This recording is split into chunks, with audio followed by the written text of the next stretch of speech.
Le Fonds monétaire international, FMI, a maintenu ses prévisions de croissance pour l'économie mondiale en 2023, malgré les signes de faiblesse affichés par plusieurs des économies majeures, selon ces données publiées mardi.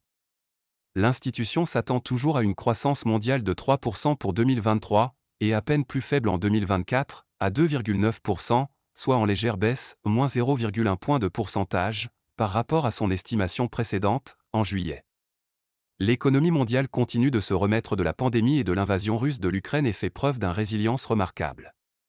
Mais la croissance reste faible et inégale, sous les moyennes historiques, avec d'importantes divergences qui apparaissent, a résumé mardi à l'occasion d'une conférence de presse le chef économiste du FMI, Pierre-Olivier Gourinchas. La situation est en effet contrastée, tant parmi les économies avancées qu'entre les principaux pays émergents, certains voyant leurs prévisions s'améliorer très sensiblement quand d'autres, principalement en Europe, tournent au ralenti, voire connaissent une légère récession. En cause, la persistance de certains chocs, en particulier l'invasion russe en Ukraine. L'inflation met du temps à ralentir, poussant les banques centrales à poursuivre leur politique monétaire restrictive avec des taux d'intérêt élevés.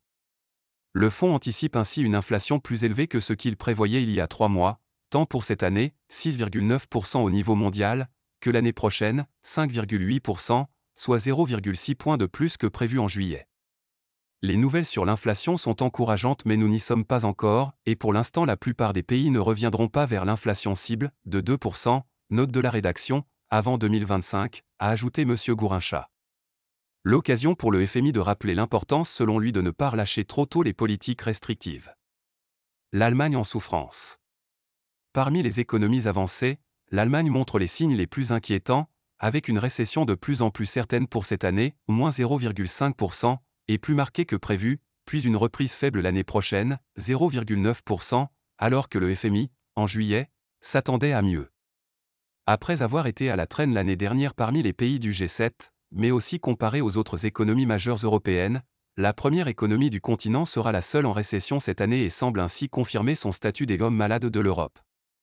Il y a une combinaison de deux facteurs majeurs, d'une part le choc énergétique provoqué par la guerre en Ukraine dans un pays très dépendant de l'énergie russe, d'autre part le resserrement de la politique monétaire, a détaillé M. Gourinchas, interrogé par l'AFP.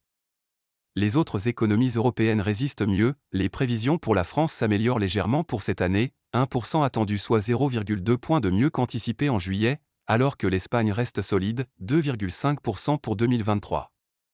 L'économie italienne marque le pas mais reste en territoire positif cette année, plus 0,7%, tout comme, hors UE, le Royaume-Uni, qui demeure confronté à une croissance molle, plus 0,5%. La situation est différente outre-Atlantique.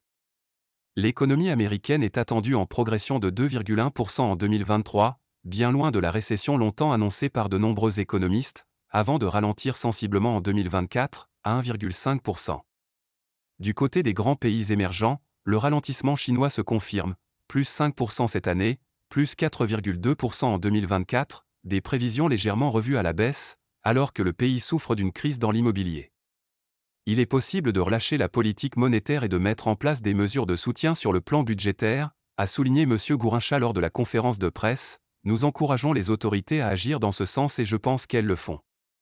Les autres grands pays émergents connaissent une tendance plus positive, avec une prévision pour 2023 révisée à la hausse tant en Inde, 6,3%, plus 0,2 points, qu'en Amérique latine, où le Brésil, 3,1%, plus 1,0 points, profite d'une bonne tenue des marchés de matières premières, tandis que le Mexique, 3,2%, est l'un des principaux bénéficiaires de la réorganisation des chaînes d'approvisionnement entre Chine et États-Unis. Quant à la Russie, dont les prévisions il y a un an tablaient sur une sévère récession pour 2023, elle ne cesse de les voir s'améliorer, et devrait finir l'année avec une croissance de 2,2%, sous l'effet notamment de la forte hausse des dépenses publiques liées à la guerre en Ukraine et d'une accentuation du déficit public.